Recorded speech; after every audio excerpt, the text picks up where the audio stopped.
Terima kasih. Selamat siang, 5 menit. Assalamualaikum warahmatullahi wabarakatuh. Ibu dan Bapak sekalian, kalau Ibu dan Bapak, kawan-kawan, adik-adik mahasiswa bersedih karena mendengar banyak cerita dari sektor pangan, dari sektor pertanian, dari sektor ekonomi, maka saya harus bilang dengan penuh kegeraman, kegelisahan, dan kemarahan bahwa semua itu dilegitimasi oleh hukum. Saya mau bilang bahwa hukum, Ibu dan Bapak sekalian, selama paling tidak 9 tahun belakangan ini bukan lagi atau tidak lagi bisa kita maknai sebagai keadilan. Hukum semata-mata adalah soal pasal-pasal dalam undang-undang, soal putusan pengadilan, dan soal aparat penegak hukum berseragam. Bukan keadilan. Hukum memang agak mengerikan karena dia sebenarnya membangun ketaatan dengan daya paksa. Kan begitu ya, Ibu dan Bapak sekalian. Melalui sanksi, melalui keharusan yang punya dampak atau akibat hukum, perdata, administrasi. Kita nggak bisa dapat tanah karena tanah yang kita duduki nenek moyang kita karena sekedar kita tidak punya KTP, dan mungkin kita tidak punya KTP sekedar karena kita agamanya tidak dikenali oleh negara, atau kita adalah bagian dari masyarakat adat yang susah mendapatkan hak atas tanah. Semua akibat hukum. Hukum juga melegitimasi kekuasaan melalui aturan main ketatanegaraan, sehingga hari-hari ini kita disibukkan oleh undang-undang pemilu, kita disibukkan oleh angka kemenangan, seakan-akan demokrasi adalah soal angka. Padahal demokrasi lebih dari angka. Demokrasi adalah suatu kekuasaan yang harus dibatasi.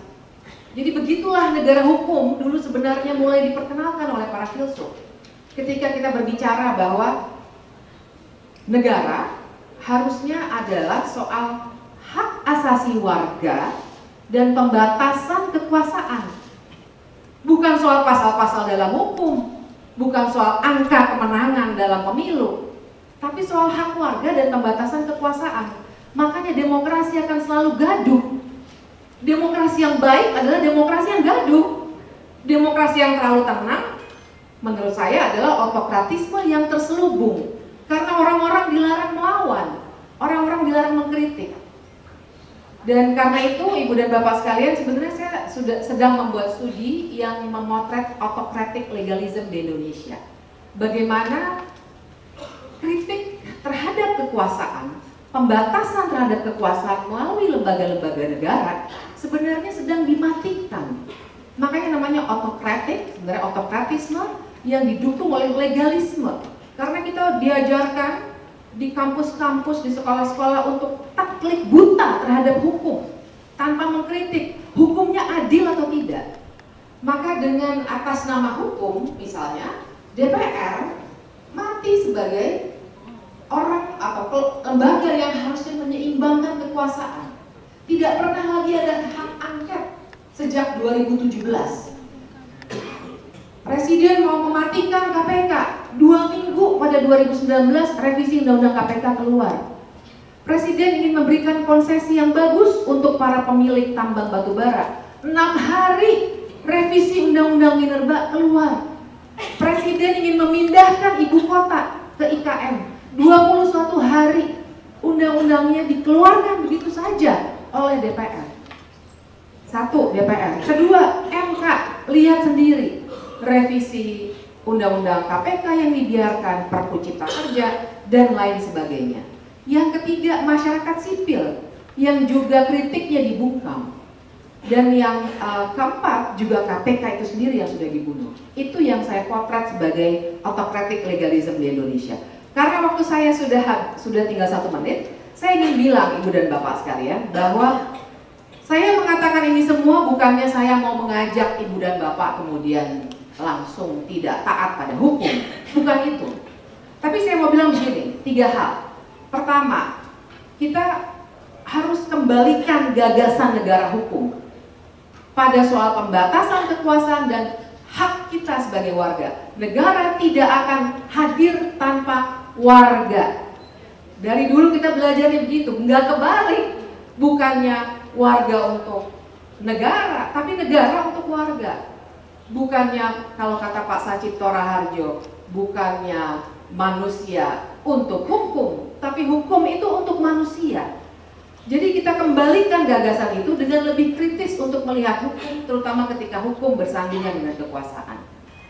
Dan yang kedua, kita harus menggali alternatif-alternatif hukum, baik dalam hukum formal, ruang-ruang politik, dan termasuk untuk ruang politik seperti hak angket yang memberikan kejelasan pada warga tentang dugaan-dugaan penyalahgunaan kekuasaan yang luar biasa besar. Dan yang ketiga, bagaimana kita menggali hukum alternatif terhadap hukum yang tengah mengalami kejumutan seperti ini.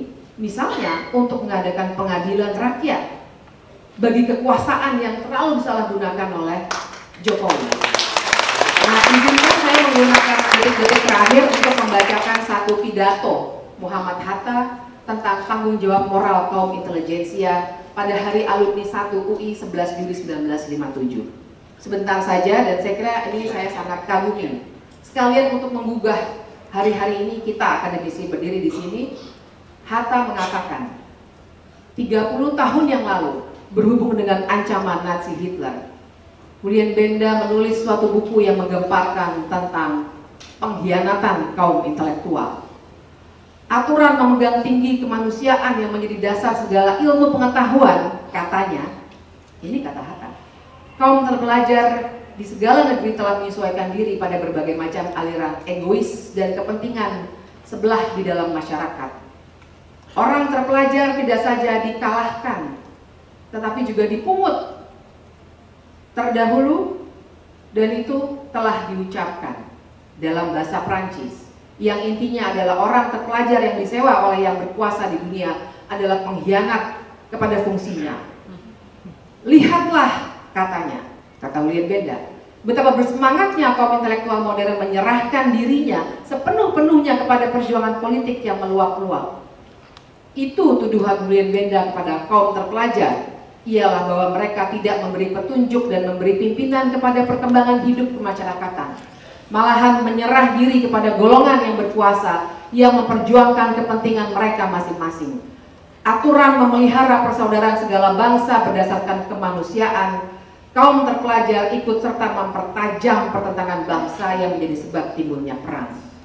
Tapi, kata Hatta, saya tidak ingin mengikuti begitu jauh tuduhan Julian Benda kepada kaum intelijensia. Tetapi saya ingin melihat kaum intelijensia Indonesia menunjukkan tanggung jawab moralnya terhadap usaha-usaha pembangunan negara dan masyarakat kita dengan berpedoman kepada cinta akan kebenaran yang menjadi sifat bagi orang berilmu.